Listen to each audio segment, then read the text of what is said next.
ED কেন বলবে রাজ্য পুলিশকে? ইডি কলকাতা হাইকোর্টে গেছে সিবিআই তদন্তের জন্য, 6ই মার্চ ডেট আছে। ইডি রাজ্য পুলিশকে বলবে কেন?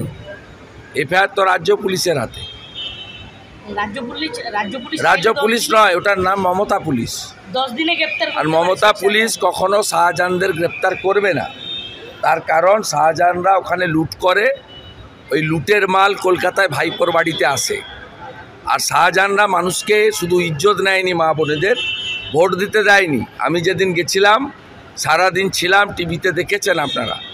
2013 সালের পরে 23 সাল পর্যন্ত কি পঞ্চায়েত, কি লোকসভা, কি বিধানসভা, কোনো ভোটে সন্দেশখালী, হিঙ্গলগঞ্জ, গোসাবা, বাসন্তী, এই পুরো সুন্দরবন এলাকার বিশেষ করে হিন্দু ভোটাররা, শিডিউল কাস্ট ভোটাররা, ট্রাইবেল ভোটাররা কেউ ভোট দিতে পারেনি, ভোট দিতে দেওয়া হয়নি।